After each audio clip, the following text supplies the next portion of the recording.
Today, we have a captivating story that's not only educational, but also unfolds a significant chapter in history. Before we dive into the narrative, remember, clear and simple sentences will guide our journey, making learning both enjoyable and effective. If you find this story helpful, please press the like button to reward us. It motivates us to bring more stories your way. Also, don't hesitate to write a comment sharing your thoughts or any questions you might have. Engaging with the story actively is a great way to enhance your learning experience. Now, let's begin our story. Chapter 1. Early Life. In the small town of Braunau am Inn, Austria, on a cold day in April 1889, a child was born into the family of Alois and Clara Hitler. This child, named Adolf, was the fourth of 6 siblings, but only he and his sister Paula would survive to adulthood. The early years of Adolf's life were marked by the simplicity and challenges of a modest family living in a border town. Alois, Adolf's father, was a customs officer, a job that provided a stable but modest income. He was a strict man, demanding obedience and respect from everyone around him, including his family. Clara, Adolf's mother, was kind and caring, a soft presence in the rigid atmosphere created by Alois. Adolf's relationship with his father was complicated. He often found himself at odds with Alois's strict rules and expectations. In contrast, he shared a close and affectionate bond with his mother, who was always there to offer comfort and understanding. As Adolf grew, he attended the local school where he was just another face among the many children of the town. He was neither an outstanding student, nor one who struggled greatly. He was average in many ways. However, even from a young age, Adolf showed a keen interest in art and history, subjects that allowed him to escape into worlds far beyond his small hometown. Adolf's schooling also exposed him to various ideas and histories, including the story of the German people. The tales of past glories and the unity of the Germanic tribes stirred something in him, a sense of belonging to something greater than himself. This was the beginning of his interest in German nationalism, a path that would significantly influence his future. The Hitler family moved several times during Adolf's childhood due to Alois's job, which meant Adolf had to adapt to new schools and make new friends repeatedly. These moves made it difficult for him to form lasting friendships, contributing to his solitary nature. Despite these challenges, these experiences also taught him how to quickly assess and adapt to new environments, a skill that would serve him well in the future. In 1900, tragedy struck the Hitler family when Adolf's younger brother Edmund died from measles. This loss deeply affected Adolf, who became more withdrawn and introspective. His academic performance began to decline, and his interest in school waned. His father wanted him to follow in his footsteps and become a civil servant. But Adolf resisted this path. He dreamed of becoming an artist, a vision not supported by his practical and stern father. The conflict over his future strained Adolf's relationship with Alois further. Despite the tension at home, his mother continued to be a source of encouragement and support for his artistic aspirations. In these early years, the seeds of discontent and rebellion were sown in Adolf, driven by his complicated family dynamics and the rigid expectations placed upon him. As Adolf approached his teenage years, the differences between him and his father became more pronounced. Alois passed away in 1903, leaving the family in a state of financial uncertainty. Adolf's reaction to his father's death was complex. While it freed him from the pressure of following a career he had no interest in, it also left him without direction at a critical point in his life. Clara, now the sole caretaker of the family, struggled to keep the household together. Adolf's relationship with his mother grew even closer during this time, as he saw her struggle and did his best to support her, despite his own uncertainties about the future. Adolf continued his schooling, but with little enthusiasm. His dream of attending the Academy of Fine Arts Vienna became his focus, a goal that he believed would lead him to the future he desired. However, life had a different path in store for him, one that would take him far from the aspirations of a young boy in a small Austrian town. Chapter 2. Vienna and Munich. In the early 1900s, a young Adolf Hitler left his hometown, seeking a new life in the bustling city of Vienna. Dreaming of becoming an artist, he carried with him little more than his aspirations and a deep desire to succeed. Vienna, with its grand buildings and vibrant culture, seemed like the perfect place to start afresh. However, the city was also a place of stiff competition and challenging realities, especially for a newcomer like Adolf. Upon his arrival, Adolf was filled with optimism. The first thing he did was apply to the prestigious Academy of Fine Arts Vienna. He had spent months preparing his portfolio, confident in his artistic abilities. However, his hopes were dashed when his application was rejected. The feedback was crushing. The evaluators found his drawings unsatisfactory, lacking in the talent required for the academy. Disappointed but not defeated, Adolf applied again the following year, only to face rejection once more. These rejections marked the beginning of a challenging period in Adolf's life. With his dreams of becoming an artist fading, he found himself struggling to make ends meet. Vienna, the city of opportunity, became a place of hardship. Adolf's savings quickly dwindled, forcing him into a life of poverty. He moved from one menial job to another, living in hostels, and at times, on the streets. It was a stark contrast to the life he had envisioned in this grand city. During these difficult years, Adolf spent much of his time in libraries, reading about history, politics, and philosophy. Vienna was a melting pot of ideas and ideologies, and Adolf was exposed to a wide range of viewpoints. It was here that he first encountered anti-Semitic ideologies. Vienna had a significant Jewish community, and anti-Semitism was not uncommon in the city's political and social discourse.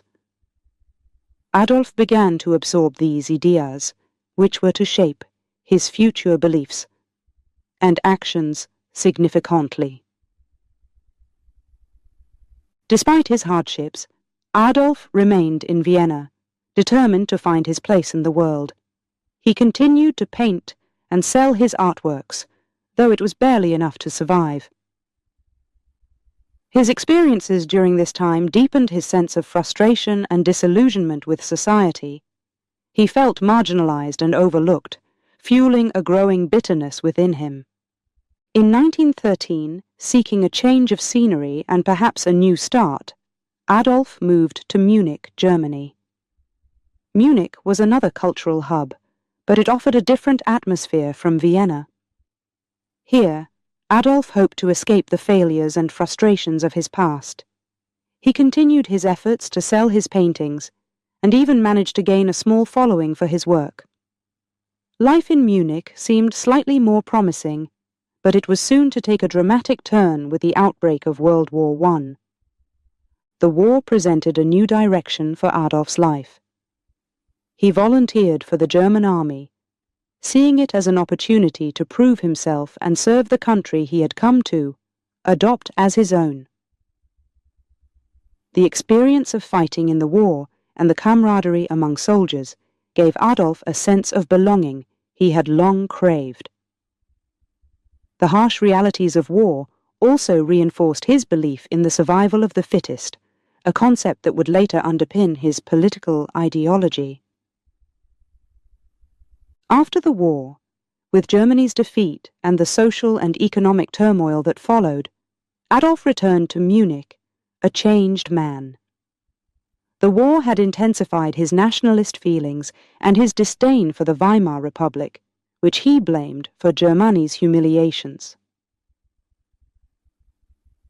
Munich, in the post-war period, was ripe with political unrest and was a breeding ground for extremist political movements.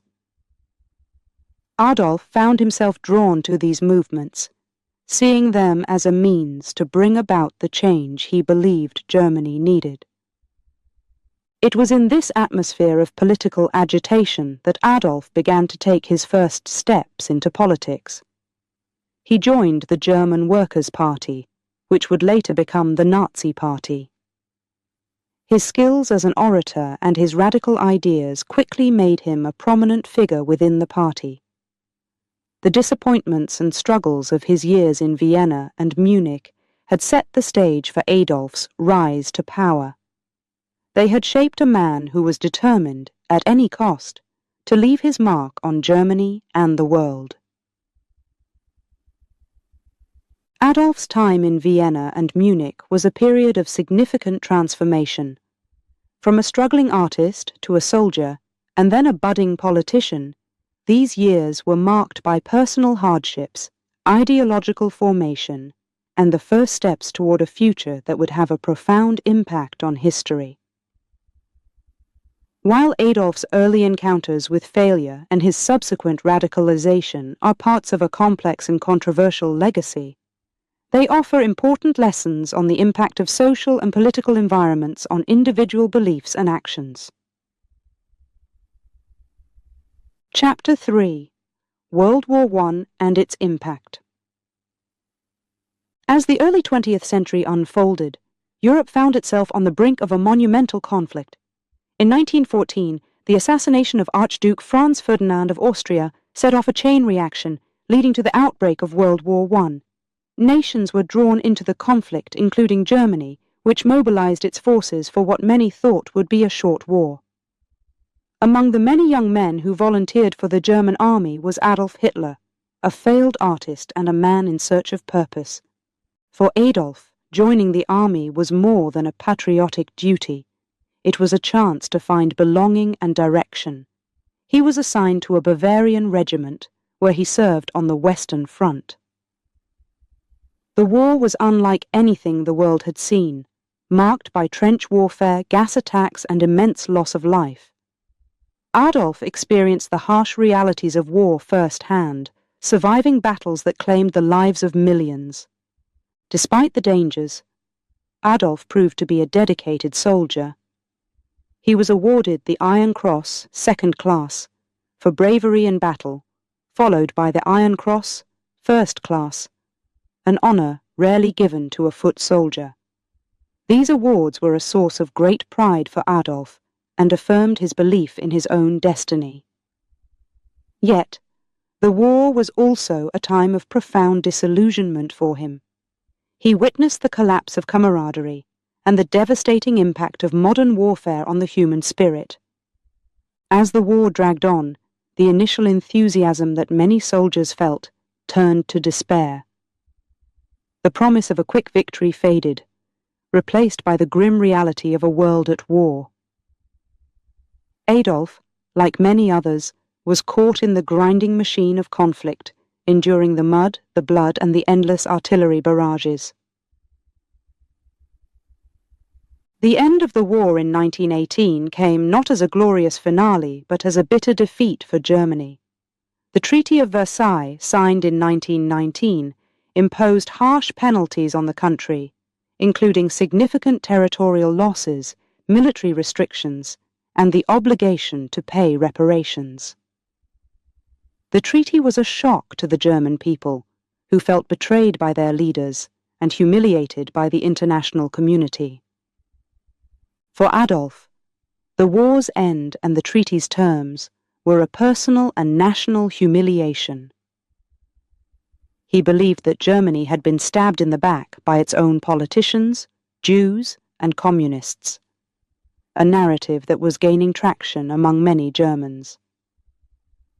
The defeat and the subsequent treaty fueled his anger and resentment, sharpening his political beliefs.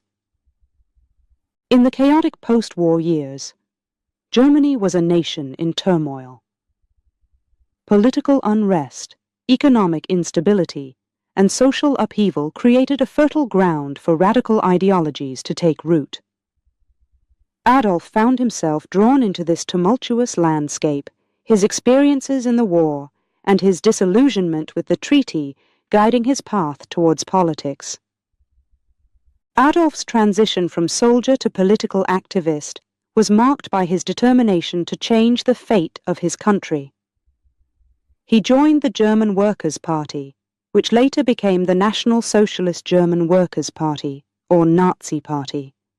His skills as an orator and his fervent nationalist message resonated with many who were disillusioned with the status quo.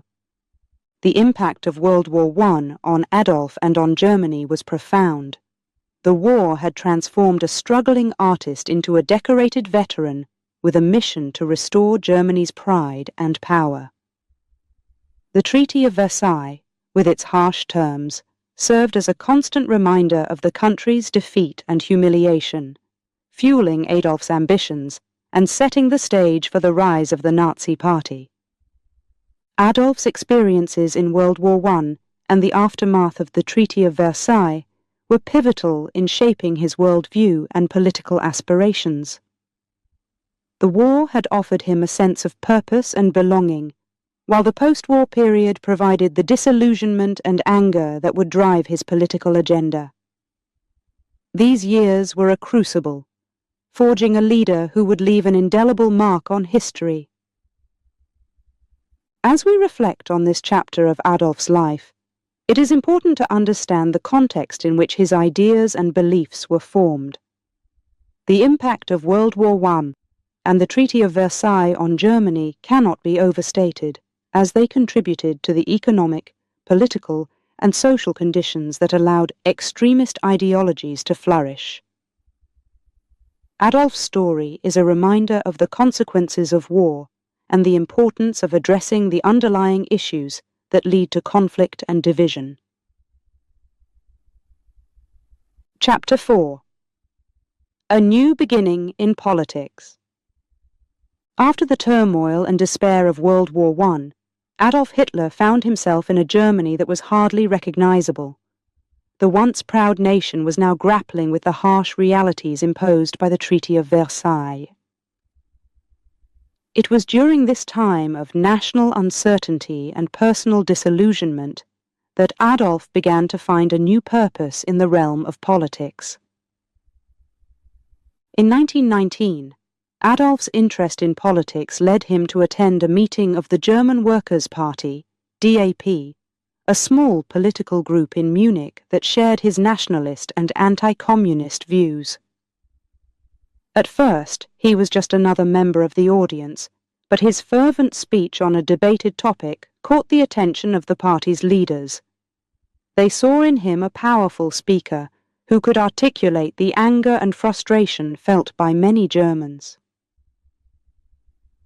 Adolf was quickly invited to join the party, and he accepted, seeing it as a platform to further his ideas and influence. Adolf's involvement with the DAP marked the beginning of his political career. He was an active and passionate member, using his skills as an orator to attract new members and spread the party's message. His speeches, which combined fiery rhetoric with a call for national revival, resonated with many who were disillusioned with the current state of affairs in Germany.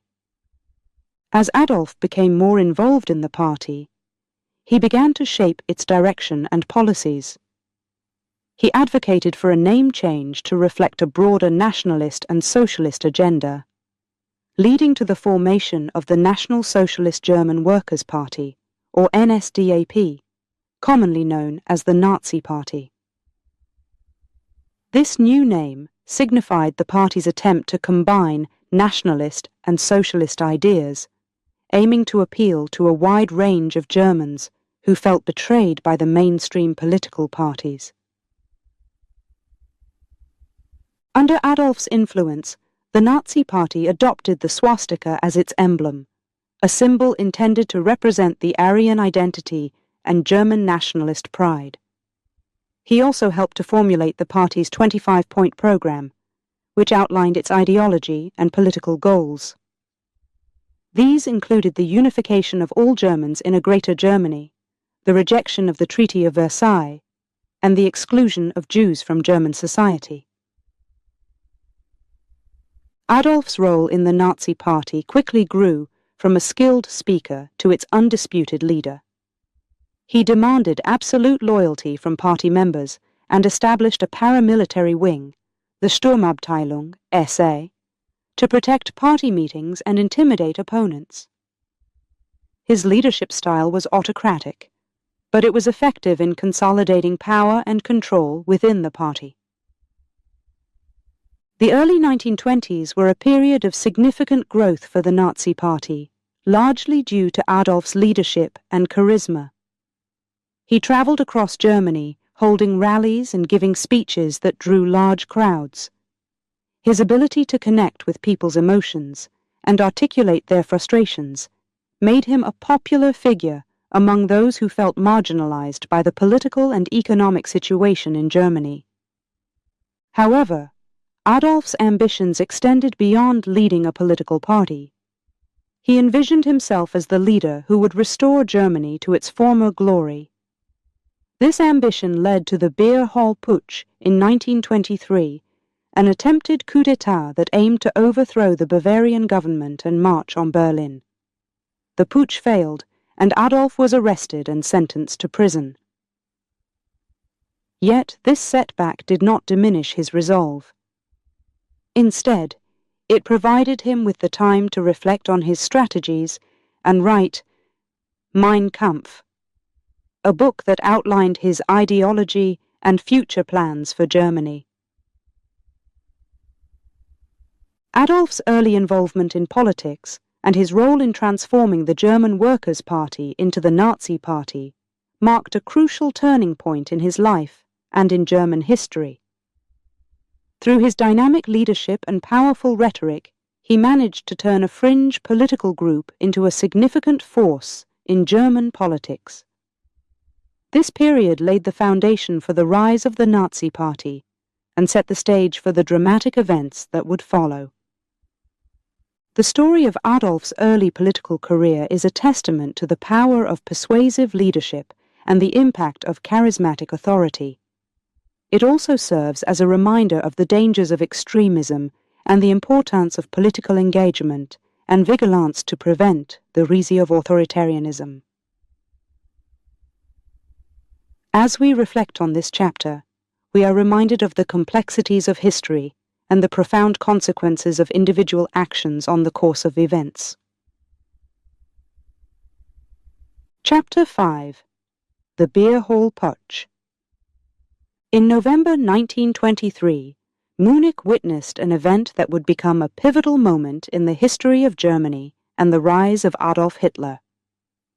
This was the Beer Hall Putsch, an audacious attempt by the Nazi Party to overthrow the Bavarian government and ignite a national revolution.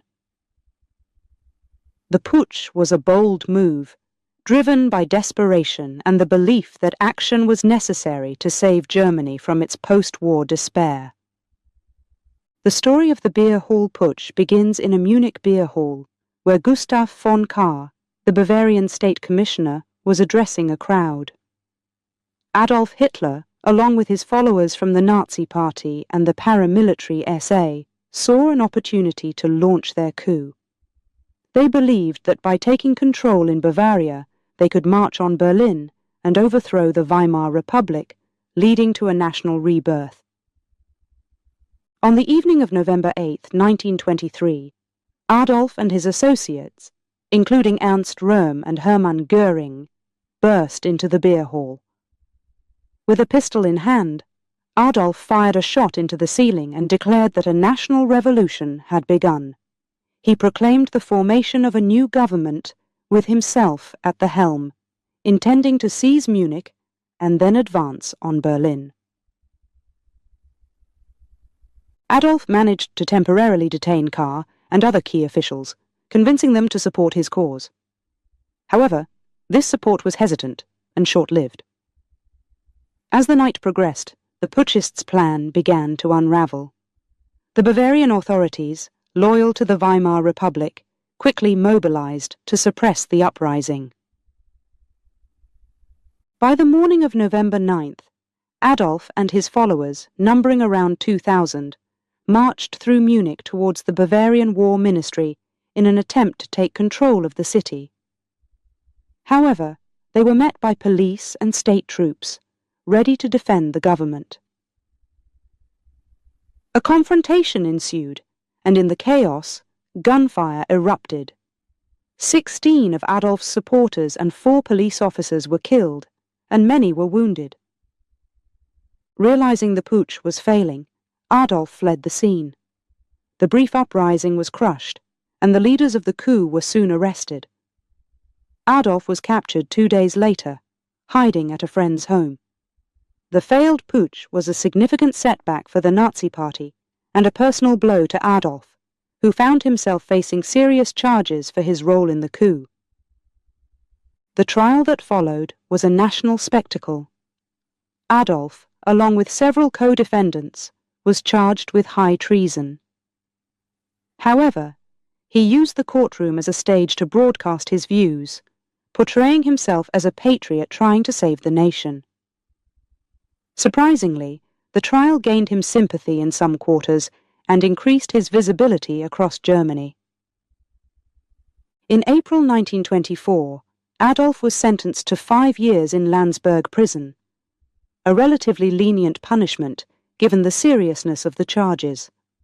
His time in prison was far from harsh. He was allowed visitors and was treated well by the guards. It was during this period of incarceration that he dictated Mein Kampf, My Struggle, to his deputy, Rudolf Hess. The book laid out his ideology, including his views on race, nationalism, and his plans for Germany's future.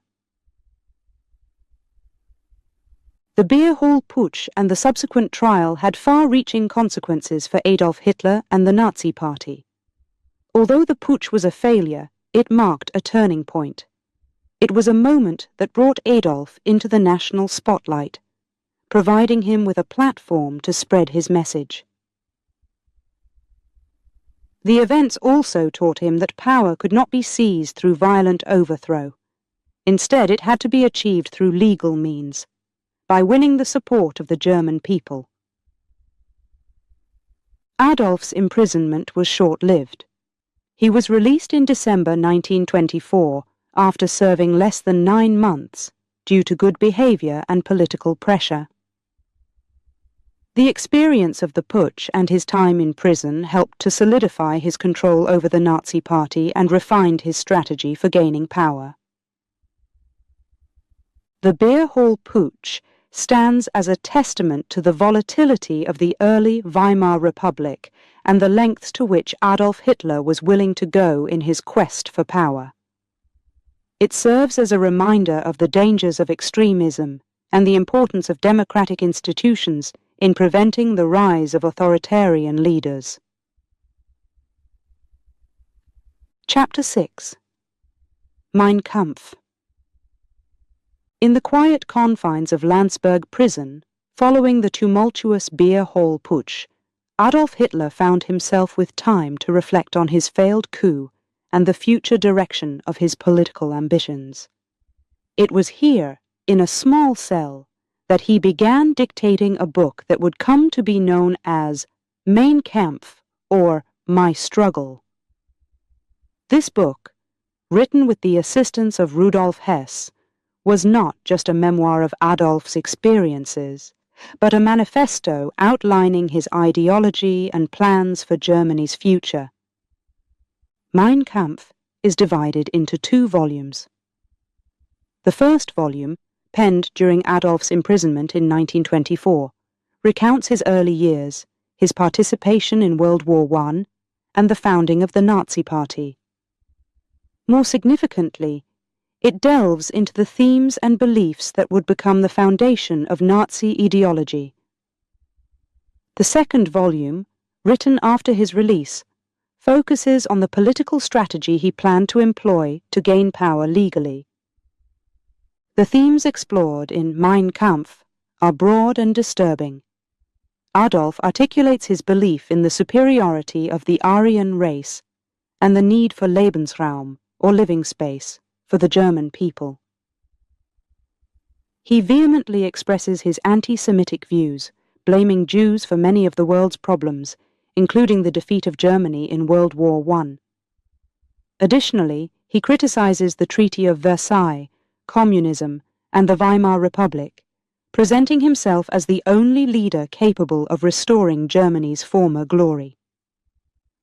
Despite its hateful ideology, Mein Kampf provides insight into Adolf's ability to manipulate nationalist sentiment, historical grievances, and economic insecurities to his advantage. He was skilled at identifying the fears and frustrations of the German people and presenting his vision as the solution to their problems. The impact of Mein Kampf on Adolf's rise to power is complex. Initially, the book was not a bestseller, and many of its ideas were not new but reflected wider currents in German society at the time. However, as the Nazi Party grew in popularity, so did the book's significance. It became a tool for indoctrination, with the government eventually making it a mandatory gift for newlyweds and soldiers. By the time Adolf became Chancellor of Germany in 1933, Mein Kampf had laid much of the ideological groundwork for the Nazi regime. The publication of Mein Kampf also marked a turning point in Adolf's political strategy. Having learned from the failure of the beer hall putsch, he realized that power could not be seized through violence alone. Instead, he sought to gain it through manipulation of the democratic process, using his writing to spread his ideology and attract followers to his cause. Mein Kampf remains a controversial and painful symbol of Nazi Germany's brutal legacy.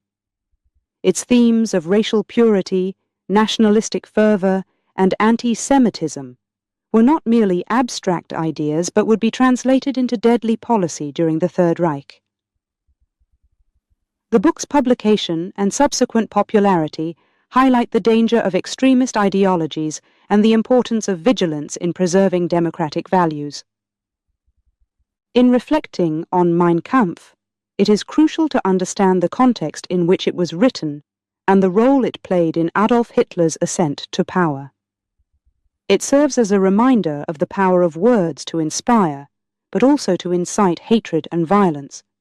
The lessons from this period in history underscore the need for critical thinking and the rejection of ideologies that seek to divide and dehumanize. Chapter 7. The Path to Power. In the late 1920s and early 1930s, Germany was a country in turmoil. The joy of recovering from the aftermath of World War I was short-lived, as the nation plunged into economic despair during the Great Depression.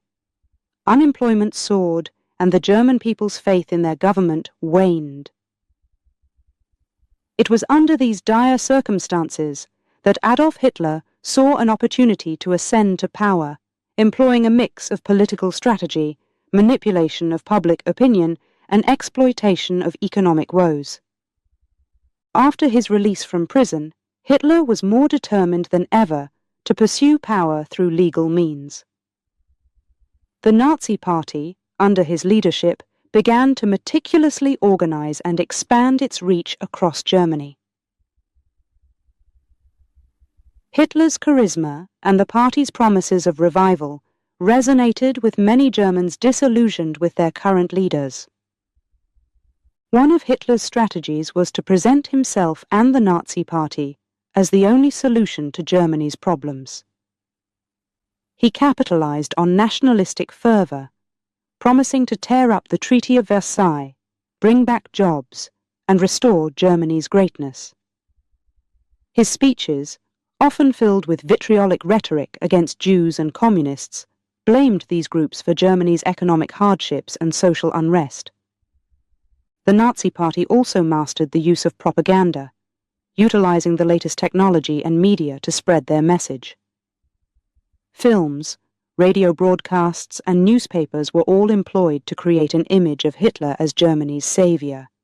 The SA, Sturmabteilung, the party's paramilitary wing, paraded in the streets, projecting strength and order in contrast to the chaos of the times.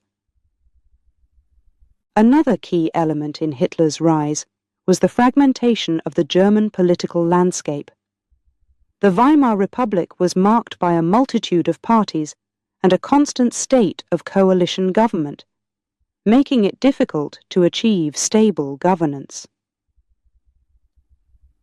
The Nazis exploited this fragmentation, positioning themselves as a radical alternative to the ineffective status quo. The turning point came in the elections of July 1932, when the Nazi Party won 37.3% of the vote, becoming the largest party in the Reichstag, German parliament. However, Hitler was not immediately appointed Chancellor. The incumbent president, Paul von Hindenburg, distrusted him and his party's radical agenda.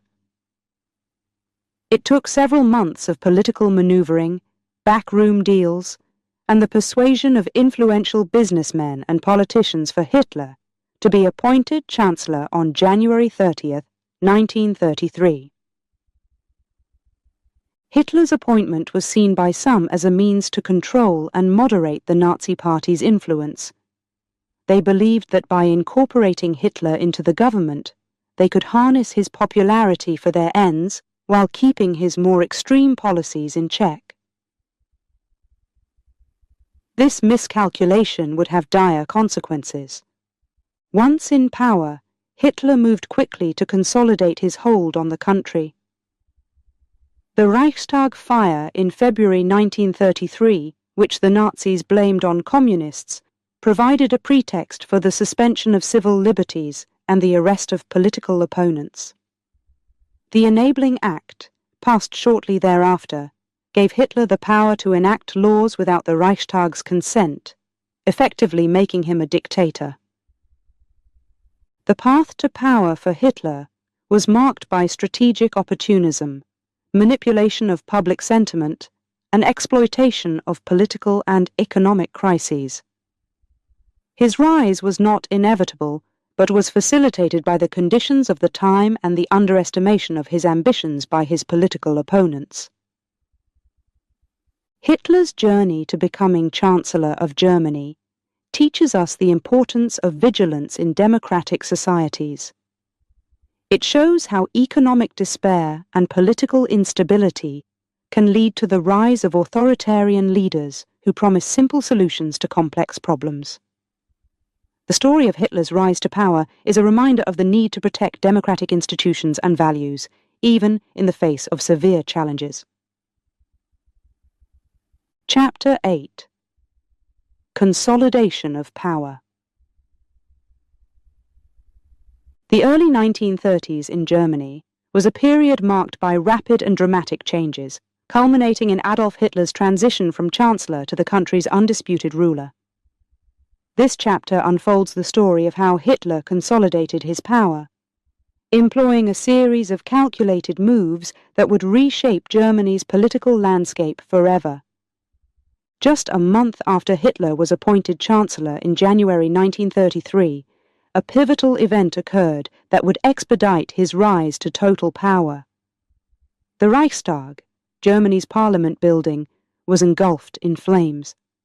The Reichstag fire of February 27, 1933, was a turning point.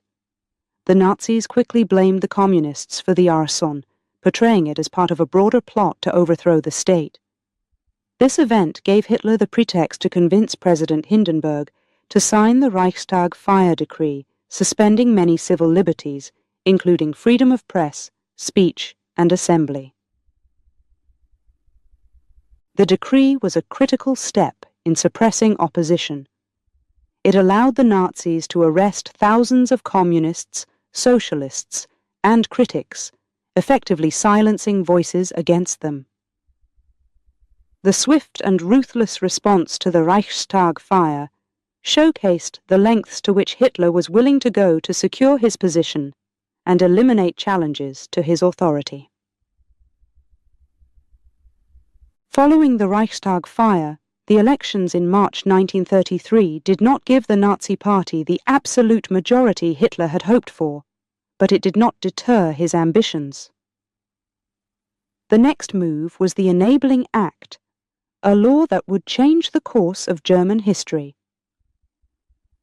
On March 23, 1933, the Reichstag passed the act, formally titled The Law to Remedy the Distress of People and Reich. This law granted Hitler the power to enact laws without the Reichstag's approval, effectively sidelining the parliament and placing legislative power directly in his hands. The Enabling Act was the legal foundation for Hitler's dictatorship, as it nullified the checks and balances of the Weimar Republic, allowing him to govern by decree. The consolidation of power also involved the restructuring of the state and the suppression of any potential sources of opposition. Political parties were banned, trade unions dissolved, and a centralized authoritarian state was established. The Gestapo, secret police, expanded its surveillance and repression, targeting anyone deemed an enemy of the state. The Nazi regime deployed fear and intimidation to maintain control, with concentration camps being established for political prisoners. Another critical aspect of Hitler's strategy was the integration of the SA and the SS, an elite paramilitary unit, into the state's security apparatus, giving him loyal and ruthless forces to enforce his policies. However, the SA's growing power and its leader Ernst Röhm's ambitions became a concern for Hitler. In 1934, he ordered the Night of the Long Knives, a purge that saw the assassination of Röhm and other SA leaders, along with various political adversaries. This action not only eliminated a threat to Hitler's power, but also demonstrated his willingness to use lethal force against former allies. The culmination of Hitler's consolidation of power was the death of President Hindenburg on August 2, 1934. Hitler quickly took the opportunity to merge the positions of Chancellor and President, declaring himself the Führer, leader of Germany. This move was solidified by a plebiscite, where the German people were asked to approve Hitler's new role. The result was overwhelmingly in favor, though the fairness of the vote is highly questionable given the oppressive political climate. By the mid-1930s, Hitler had dismantled the Weimar Republic's democratic institutions and transformed Germany into a totalitarian state with himself at its helm. The speed and efficiency with which he established control were astonishing, relying on a mix of legal changes, strategic appointments, and sheer force. The consolidation of Hitler's power is a chilling reminder of how democracy can be dismantled from within. It underscores the importance of protecting civil liberties, the rule of law, and the mechanisms of checks and balances in a democratic society. The story of Hitler's rise to total power is not just a historical account, but a warning of the dangers of authoritarianism and the vital need for vigilance in safeguarding democracy. Chapter 9. The Third Reich. With Adolf Hitler's rise to absolute power, Germany entered a new era, marked by profound changes that would leave a lasting impact on the world. This period, known as the Third Reich, was characterized by the transformation of German society, economy and governance, underpinned by the totalitarian principles of the Nazi regime. At the heart of the Third Reich was the concept of a national community, where individual interests were subordinate to the perceived needs of the German people. This idea led to significant changes in German society, as the Nazi regime sought to unify the nation under its ideology. The regime promoted values such as loyalty, duty, and obedience, while suppressing any form of dissent or opposition. Education and youth were particularly targeted for indoctrination.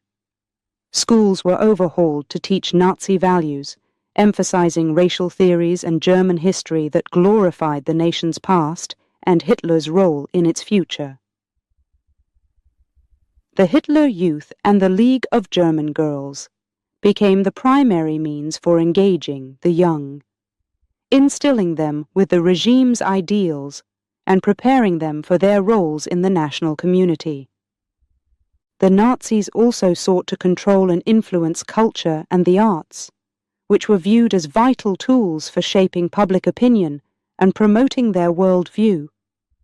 Books deemed incompatible with Nazi ideals were banned and burned, while art, music, and theatre were regulated to ensure they conveyed the approved messages. Radio became a powerful instrument of propaganda, with Hitler's speeches and Nazi-themed programs dominating the airwaves. Economically, the Third Reich implemented policies aimed at ending the unemployment crisis and revitalizing Germany's economy. Through massive public works programs, such as the construction of the Autobahn and rearmament, significant strides were made in reducing joblessness. However, these measures also served a dual purpose, preparing Germany for war. The regime's economic policies were intricately linked with its military ambitions, leading to increased state control over industry and the militarization of the economy. One of the darkest aspects of the Third Reich was its racial ideology. The Nazis pursued a relentless campaign of racial purification, targeting Jews, Romani people, the disabled, and others deemed undesirable. Discriminatory laws, such as the Nuremberg Laws of 1935, institutionalized racial discrimination and laid the groundwork for the Holocaust. The regime's obsession with racial purity also manifested in programs aimed at increasing the Aryan population, including the Lebensborn program, which encouraged births of racially pure children. The governance of the Third Reich eliminated all traces of democracy and instituted a centralized authoritarian state. The principles of Führerprinzip, leader principle, placed Hitler at the apex of the government, with absolute authority. The state's power was enforced through organizations like the SS, Schutzstaffel, and the Gestapo, secret state police, which used terror and surveillance to quash resistance and maintain control. Internationally, the Third Reich pursued an aggressive foreign policy aimed at expanding German territory and influence. The remilitarization of the Rhineland, the annexation of Austria, Anschluss, and the seizure of Czechoslovakia were steps towards war, culminating in the invasion of Poland in 1939 and the outbreak of World War II. The Third Reich represented a period of profound transformation for Germany, as the Nazi regime sought to reshape every aspect of the state and society in accordance with its totalitarian ideals. The changes brought about during this time had far-reaching consequences, leading to devastating war and human suffering. As we reflect on the establishment of the Third Reich, it is crucial to understand the mechanisms of totalitarian control and the impact of ideology on governance, society, and the economy. This period serves as a somber reminder of the dangers of unchecked power and the importance of safeguarding democratic values and human rights. Chapter 10. Propaganda and the Hitler Myth. In the era of the Third Reich, the power of propaganda became fully realized. Under Adolf Hitler's rule, the Nazi regime harnessed the full potential of media and the arts to craft a carefully curated image of Hitler and to disseminate its ideologies to every corner of German society. Joseph Goebbels, appointed as the Reich Minister of Propaganda, orchestrated a vast propaganda machine that permeated all aspects of life. His belief in the power of propaganda to shape public opinion and behavior was instrumental in creating the myth of Hitler as the Führer, the savior of Germany, who was destined to restore the nation's greatness. Radio, often referred to as the people's receiver, played a crucial role in this propaganda effort. Affordable radios were made available to ensure that every German household could listen to broadcasts, which included Hitler's speeches, patriotic music, and programs that glorified the Nazi ideology. These broadcasts painted a picture of a united and strong Germany under Hitler's leadership, rallying the public around the regime's goals. The film industry was another tool in the regime's propaganda arsenal. Movies produced during this time not only entertained but also carried messages that promoted the Nazi worldview. They depicted idealized visions of German life, glorified the regime's achievements, and disseminated anti-Semitic and anti-communist narratives. The annual Nuremberg rallies were grand spectacles, filmed and widely shown to demonstrate the might and unity of the Nazi movement. Print media, too, was tightly controlled. Newspapers and magazines were used to spread the government's messages, censoring opposing views and ensuring that the public received a steady diet of propaganda. Hitler's image was ubiquitous, appearing in publications, posters, and stamps, contributing to his cult of personality. Education played a pivotal role in propagating Nazi ideals. Textbooks were rewritten to reflect the regime's racist ideologies and to glorify war and loyalty to Hitler.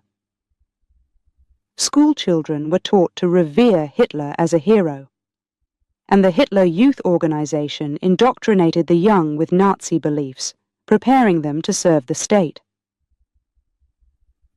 The arts were not spared from the regime's propaganda efforts. Art was used to convey the Nazi ideals of racial purity and national strength, with artists encouraged to produce works that celebrated these themes.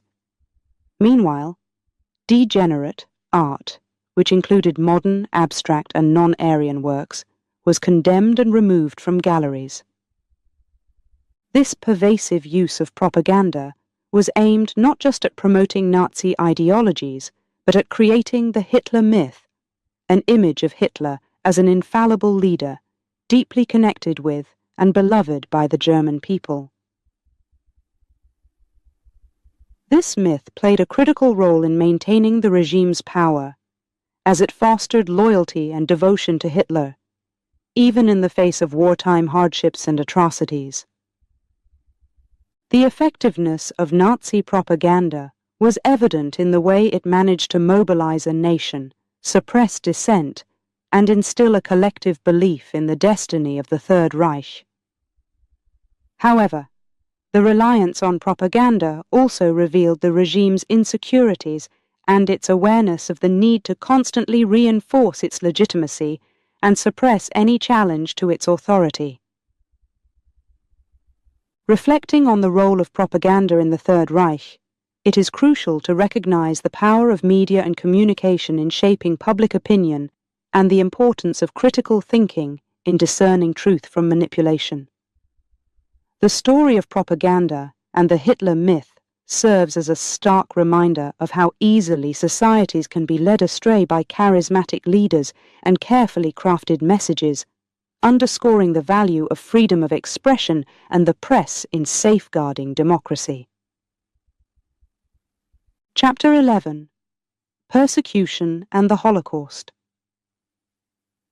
In the darkest chapters of history, few events are as harrowing as the Holocaust, a period marked by the systematic persecution and murder of 6 million Jews, along with millions of others deemed undesirable by the Nazi regime. This chapter delves into the escalating persecution that led to this genocide, reflecting on the catastrophic violation of human rights that occurred. The Nazis' rise to power in 1933 marked the beginning of a nightmare for Jews and other minorities in Germany. The regime's ideology, deeply rooted in racial purity and anti-Semitism, quickly translated into legislative action.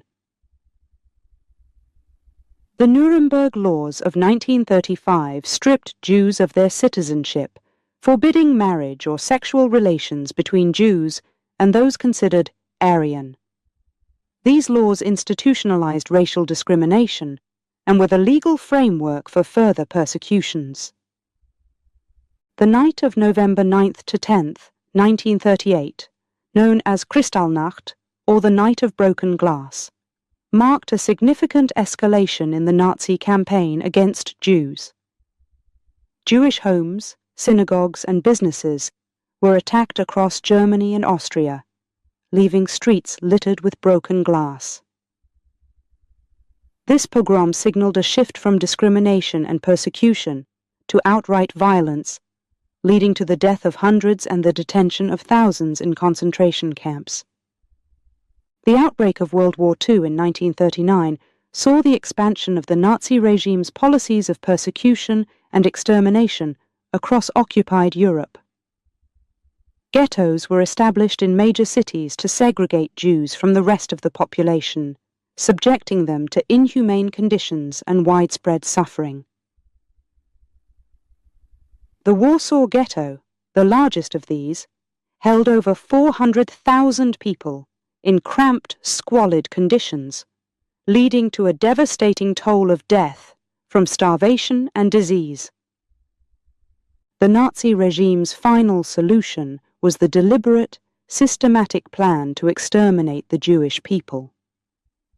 Extermination camps, distinct from concentration camps, were constructed for mass murder, equipped with gas chambers designed to kill hundreds at a time.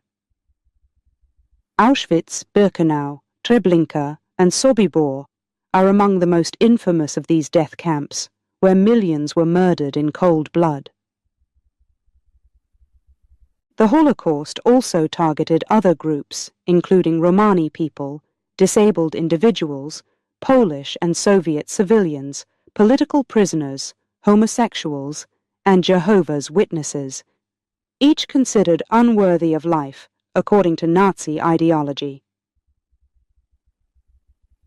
This period of targeted genocide remains one of the most profound tragedies in human history, showcasing the depths of cruelty and inhumanity that can arise from hatred and bigotry. Reflecting on the Holocaust, it is crucial to remember the victims and to understand the consequences of unchecked hatred and discrimination. The international community has since sought to ensure that such atrocities never occur again, leading to the establishment of laws and conventions aimed at protecting human rights and preventing genocide. This chapter on persecution and the Holocaust aims not only to recount historical events, but also to encourage reflection on the importance of standing against prejudice and defending the rights and dignity of all people. It serves as a reminder of the responsibility we share to foster a world where such atrocities are relegated to the past, never to be repeated. Chapter 12. World War II, the Early Years. World War II, a conflict that engulfed the globe, began with strategic moves by Adolf Hitler that would change the course of history. This chapter explores the early years of the war, focusing on key events such as the invasion of Poland, the fall of France, and the Battle of Britain, and their profound impacts on Europe and the world. The war's inception was marked by the invasion of Poland on September 1st, 1939. Germany's Blitzkrieg, or lightning war, tactics, a combination of rapid, coordinated attacks by aircraft, tanks, and infantry, overwhelmed Polish defences. This invasion prompted Britain and France to declare war on Germany, signaling the start of a global conflict that would last 6 years. The invasion of Poland was not just a military campaign, but also a harbinger of the terror that would come. Civilian populations suffered immensely, and the war's brutal nature was revealed in the massacres and the beginning of ethnic cleansing. The swift fall of Poland also demonstrated the effectiveness of the Blitzkrieg strategy, setting the stage for further German aggression in Europe. In the spring of 1940, Hitler's forces turned westward, launching attacks on Denmark and Norway, and quickly moving through the Netherlands, Belgium, and Luxembourg. These rapid victories were partly due to the element of surprise and the innovative tactics of the German military. The fall of France in June 1940 was a stunning development that shocked the world. The French, with one of the most formidable armies in Europe, were quickly defeated. The German forces bypassed the heavily fortified Maginot Line by advancing through the Ardennes forest, a move considered highly risky but ultimately successful. Paris fell on June 14th, and France signed an armistice with Germany shortly thereafter, leading to the occupation of the northern part of the country and the establishment of the Vichy regime in the south. The Battle of Britain, which followed the fall of France, marked a turning point in the war. It was the first major military campaign fought entirely by air forces. The Royal Air Force RAF of Britain faced the German Luftwaffe in a battle for control of the skies over the UK. Despite being outnumbered, the RAF successfully repelled the German air assaults, thanks in part to the effective use of radar technology and the resilience of British pilots and citizens. The failure of Germany to achieve air supremacy over Britain marked the first major defeat of Hitler's military forces and prevented the planned invasion of Britain. The early years of World War II were characterized by rapid changes in the balance of power in Europe. The Blitzkrieg tactics allowed Germany to achieve significant territorial gains in a short period. However, the resistance faced during the Battle of Britain showcased the limits of German military might and the determination of the Allies to defend their freedom. These events had profound impacts on Europe. Countries under German occupation experienced harsh rule, with widespread repression, forced labor, and the persecution of Jews and other minorities intensifying. The fall of France and the Battle of Britain also had significant psychological effects, demoralizing some while galvanizing others to resist the Nazi regime. Reflecting on the early years of World War II, it is crucial to understand the human cost of the conflict and the resilience of those who fought for freedom against tyranny. These events remind us of the importance of preparedness, unity, and the defense of democratic values in the face of aggression. Chapter 13. The War Expands. As World War II progressed, the conflict reached new heights of destruction and scope, transforming into a truly global war. This chapter explores two pivotal events that significantly expanded the scale of the conflict: the invasion of the Soviet Union by Nazi Germany, and the entry of the United States into the war. In June 1941, Adolf Hitler launched Operation Barbarossa, the code name for the invasion of the Soviet Union. This decision to break the non-aggression pact signed with Joseph Stalin in 1939 marked a dramatic escalation of the war. The operation was unprecedented in scale, involving millions of German soldiers along a front stretching thousands of miles. The initial success of the German forces was staggering, as they rapidly advanced deep into Soviet territory, capturing millions of prisoners and inflicting severe losses on the Red Army. However, the invasion of the Soviet Union proved to be a crucial turning point in the war. The vast distances, harsh weather, and determined resistance by Soviet forces began to wear down the German military. The brutal winter of 1941, one of the coldest in recorded history, caught the German soldiers unprepared and significantly hampered their advance. The siege of Sitges, like Leningrad, and the battle for Moscow tested the limits of human endurance and military capability. The entry of the United States into World War II followed another landmark event: the attack on Pearl Harbor by Japan on December 7, 1941. This surprise military strike against the American naval base in Hawaii led to the United States declaring war on Japan the following day.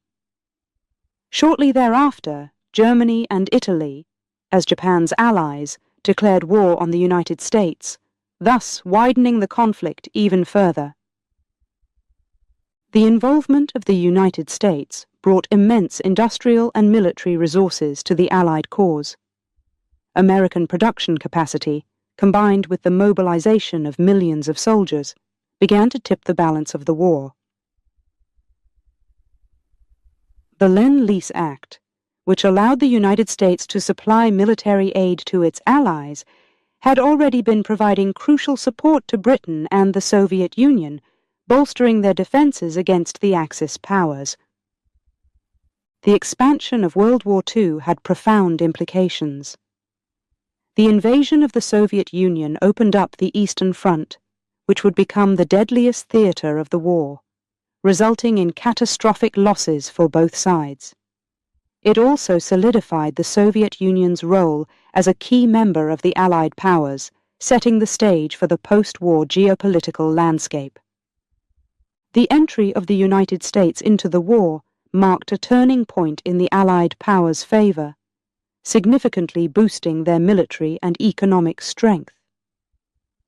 The American commitment to the war effort, symbolized by the rallying cry, "Remember Pearl Harbor," united the nation in a common cause.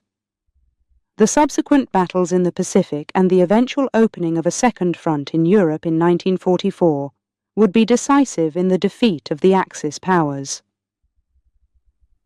The expansion of World War II illustrates the unpredictable nature of conflict and the ways in which the ambitions of totalitarian leaders can lead to widespread suffering.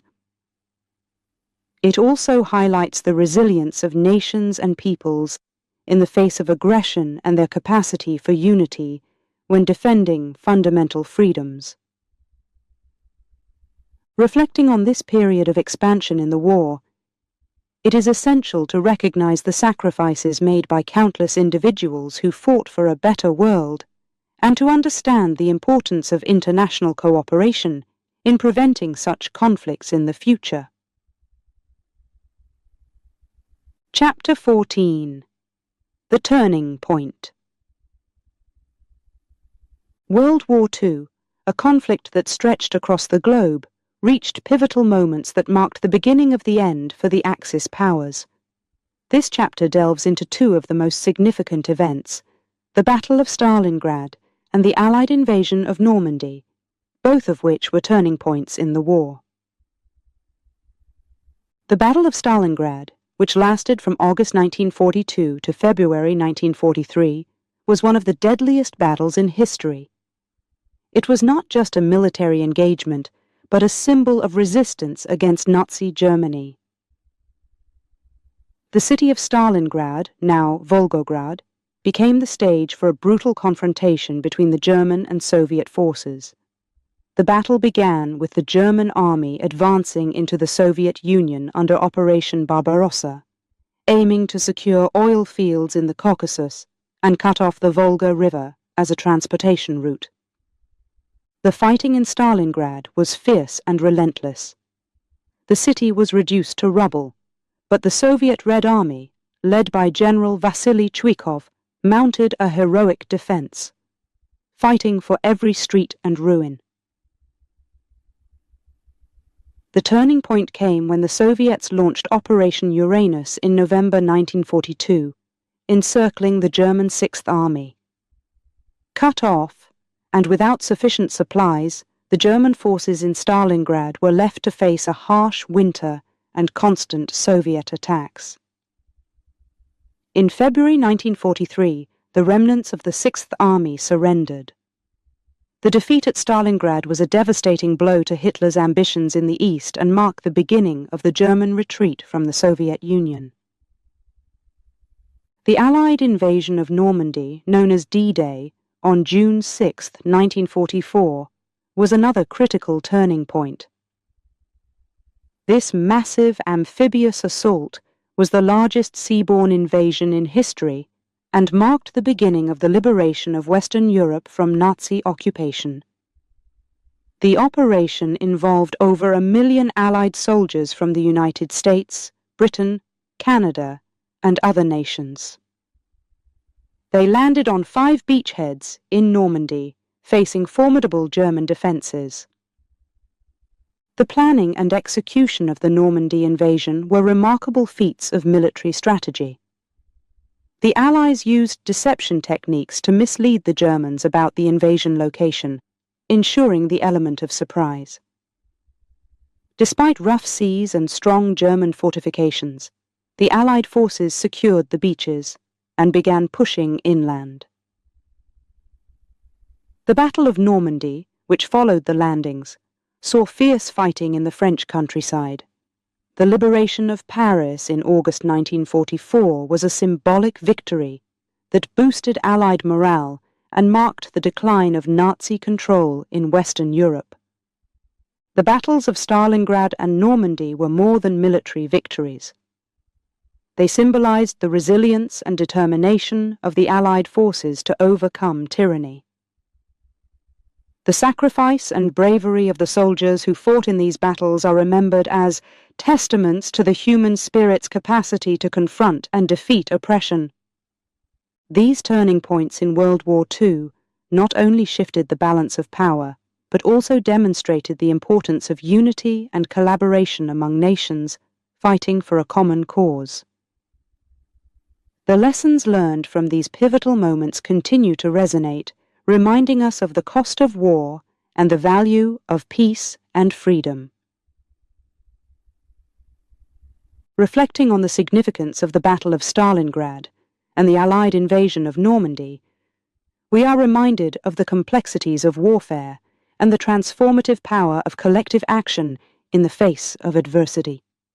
These events mark not only strategic victories, but also milestones in the quest for a world where liberty and justice can prevail over tyranny and oppression. Chapter 15. The Fall of the Third Reich. The final chapter of World War II in Europe tells the story of the collapse of Nazi Germany, a period marked by intense battles, strategic retreats, and the ultimate downfall of one of history's most tyrannical regimes. This chapter explores the events leading to the fall of the Third Reich, focusing on the last battles and the final days of Adolf Hitler.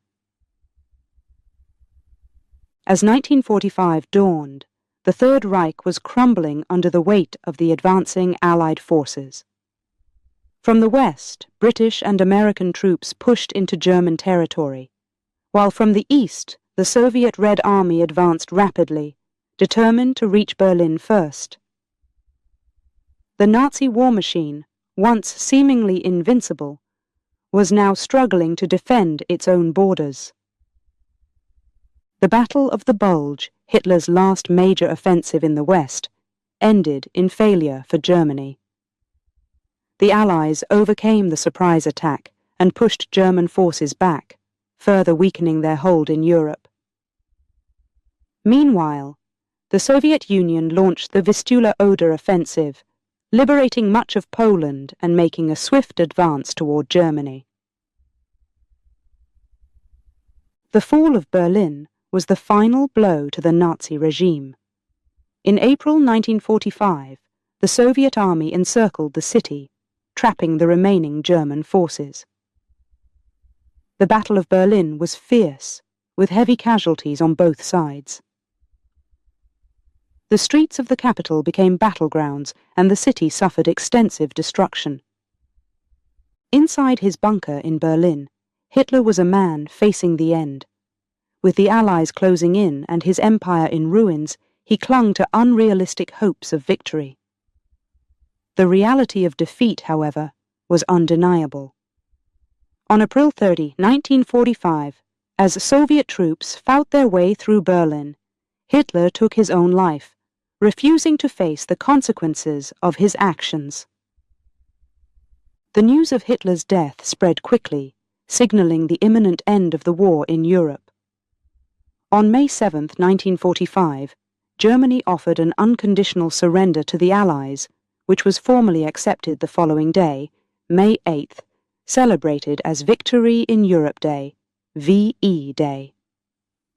The Third Reich, which Hitler had boasted would last 1,000 years, had fallen after just 12.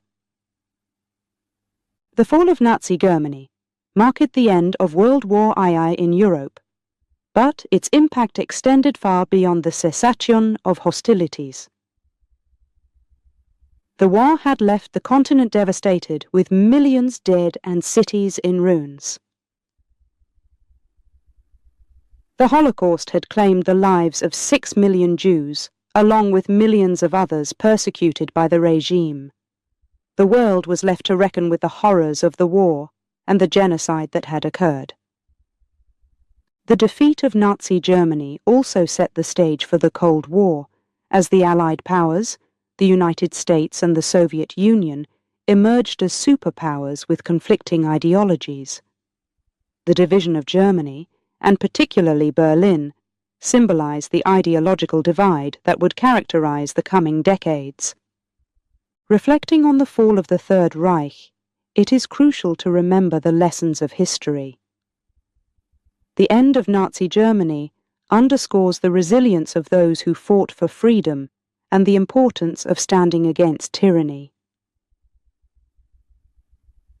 It also serves as a reminder of the cost of war and the need for vigilance in preserving peace and justice. The story of the Third Reich's fall is not just a tale of military defeat, but a testament to the human spirit's capacity to overcome darkness. It is a call to remember the past, honor the memory of the victims, and commit to a future where such atrocities are never repeated. Chapter 16. The Aftermath of War. The end of World War II marked a turning point in global history, closing a dark chapter filled with destruction and opening a new era of rebuilding and reflection. The aftermath of the war was a time of reckoning, healing, and significant political shifts that would shape the world for decades to come. This chapter explores the consequences of the war, focusing on the Nuremberg trials, the division of Germany, and the broader impact on global politics. The Nuremberg trials were a series of military tribunals held after the war to bring Nazi war criminals to justice. Conducted in the city of Nuremberg, Germany, these trials were unprecedented in their scope and significance. For the first time in history, individuals were held legally responsible for crimes committed during war, including crimes against humanity, war crimes, and the genocide known as the Holocaust. High-ranking Nazi officials were tried, and the trials exposed the depth of the atrocities committed under the Third Reich. The Nuremberg trials were a landmark in the establishment of international law, setting precedents for handling war crimes and crimes against humanity. The aftermath of the war also led to the division of Germany, a nation at the heart of the conflict. Germany was divided into 4 occupation zones, controlled by the United States, the Soviet Union, the United Kingdom, and France. This division laid the groundwork for the eventual split of Germany into 2 separate states in 1949. The Federal Republic of Germany, West Germany, aligned with the Western Allies, and the German Democratic Republic, East Germany, under Soviet influence. The division of Germany became a symbol of the Cold War, representing the ideological divide between the East and West that would dominate global politics for the next 4 decades. The impact of World War II on global politics was profound. The war led to the decline of European colonial empires and the rise of the United States and the Soviet Union as superpowers, setting the stage for the Cold War. The United Nations was established in 1945 with the goal of preventing future conflicts and fostering international cooperation. The war also prompted significant changes in international relations and the formation of new alliances, including the North Atlantic Treaty Organization, NATO, and the Warsaw Pact. The war's end brought about the need for reconstruction and reconciliation. Europe lay in ruins, with cities destroyed and millions displaced. The Marshall Plan, an American initiative, provided vital aid for the rebuilding of Western European countries, helping to restore economies and stabilize the region. In Asia, the reconstruction of Japan was overseen by the United States, leading to significant political and economic changes. The aftermath of World War II also forced a global reckoning with the horrors of the Holocaust. The genocide of 6 million Jews, along with millions of others persecuted by the Nazis, prompted reflections on human rights and the need for vigilance against hatred and intolerance. The phrase, "never again," became a call to remember the victims and prevent future genocides. Reflecting on the aftermath of World War II, it is clear that the war's end was not just a moment of victory, but the beginning of a complex process of rebuilding, justice, and reconciliation. The lessons of the war and its aftermath continue to influence international relations, legal principles, and our collective commitment to peace and human rights. The story of the war's aftermath is a testament to the resilience of nations and individuals in the face of devastation. It highlights the importance of accountability, the challenges of reconstruction, and the enduring impact of the war on the global order. As we look back on this period, we are reminded of the capacity for renewal after loss and the ongoing need to build a world based on understanding, cooperation, and respect for human dignity. Chapter 17. Reflecting on the Legacy.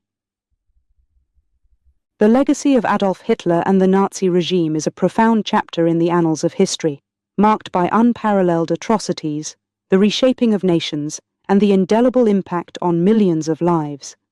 As we reflect on this dark period, it is crucial to consider the lessons learned and the importance of remembering history to prevent the recurrence of such tragedies. The Nazi regime, with its ideology rooted in hate and its machinery of war and genocide, serves as a stark reminder of the depths to which humanity can sink. The Holocaust, the systematic extermination of 6 million Jews, along with millions of others deemed undesirable, is perhaps the most harrowing testament to the consequences of unchecked hatred and bigotry. It underscores the necessity of standing against discrimination and intolerance in all its forms. Reflecting on the legacy of Hitler's rule also prompts us to consider the dangers of authoritarianism and the vital importance of democracy and civil liberties. The rise of the Nazi regime was facilitated by the erosion of democratic institutions and the manipulation of nationalistic sentiments. It teaches us the value of safeguarding democratic principles, ensuring the rule of law, and protecting the rights and freedoms of all individuals. The aftermath of World War II and the fall of the Nazi regime led to significant changes in international law and the establishment of mechanisms aimed at preventing future atrocities. The Nuremberg trials set a precedent for holding individuals accountable for war crimes, while the formation of the United Nations and the adoption of the Universal Declaration of Human Rights were steps toward fostering global cooperation and ensuring the protection of human rights. Yet, the legacy of the Nazi regime is not only about the lessons of what to avoid. It is also about the resilience of the human spirit, the capacity for recovery, and the potential for reconciliation. The rebuilding of Europe, the establishment of lasting peace, and the efforts to remember and honor the victims of the Holocaust are testaments to humanity's ability to overcome the darkest moments. Remembering the history of Hitler's Germany and the atrocities of the Nazi regime is crucial in educating future generations. It is not merely an academic exercise but a moral imperative. By keeping the memory of the past alive, we honor the victims and ensure that the horrors of history are not forgotten. This act of remembrance is a bulwark against the forces of hatred and extremism that continue to threaten the fabric of societies around the world. As we reflect on the legacy of Hitler and the Nazi regime, we are reminded of the responsibility that comes with memory. It is a responsibility to reject hate, to embrace diversity and inclusion, and to work tirelessly for a world where such atrocities can never happen again. The lessons of the past are guideposts for the future, illuminating the path toward a more just, compassionate, and peaceful world. The legacy of this period challenges us to look within and ask difficult questions about the nature of power, the allure of ideology, and the capacity for evil. It also inspires us to appreciate the strength of those who resisted, the courage of those who survived, and the commitment of those who seek justice and reconciliation. In conclusion, the legacy of Hitler and the Nazi regime is a complex tapestry woven from the darkest and most painful threads of human history. It is a legacy that demands our attention, reflection, and action. By learning from the past and committing to a future grounded in respect for all human beings, we honor those who suffered and ensure that their experiences serve as a perpetual call to uphold the dignity and worth of every person.